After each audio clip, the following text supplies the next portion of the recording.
और नाज़रीन, पाकिस्तान तहरीक इंसाफ का एक और बड़ा ऐलान। इमरान खान पर कातिलाना हमले का मुकदमा दर्ज न होने के खिलाफ तहरीक इंसाफ ने कल सुप्रीम कोर्ट जाने का ऐलान कर दिया है। पीटीआई मेंबरान असेंबली को सूबाई सुप्रीम कोर्ट रजिस्ट्रीज पहुंचने की हिदायत जारी कर दी गई हैं। पीटीआई वॉइस चेयरमैन शाह महमूद कुरैशी का कहना है कि सुप्रीम कोर्ट से 4 दरखास्तों की जाएंगी।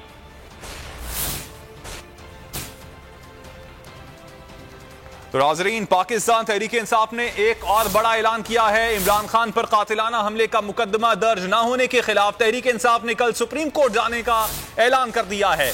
पीटीआई मेंबरान असेंबली को सूबाई सुप्रीम कोर्ट रजिस्ट्रीज पहुंचने की हिदायत जारी कर दी गई हैं। इस हवाले से पीटीआई के वॉइस चेयरमैन शाह महमूद कुरैशी का कहना है कि सुप्रीम कोर्ट से 4 दरखास्तें की जाएंगी।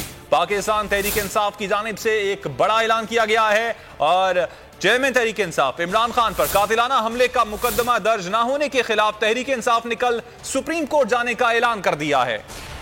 कप्तान पर कातिलाना हमले की रिपोर्ट दर्ज न होने के खिलाफ पीटीआई का सुप्रीम कोर्ट जाने का ऐलान। फवाद चौधरी ने ट्वीट में बताया कि कल सुबह तहरीक इंसाफ के अरकान असेंबली सुप्रीम कोर्ट की रजिस्ट्रीज में इमरान खान पर होने वाले हमले की FIR के लिए दरखास्त दायर कर रहे हैं। तमाम मेंबरान कौमी और सूबाई असेंबली मुताल्लिका रजिस्ट्रीज में पेश होंगे और सुप्रीम कोर्ट की तवज्जो बजरिया दरखास्त इस तरफ दिलाई जाएगी। दरखास्त में FIR के इंदराज की इस्तदा की जाएगी।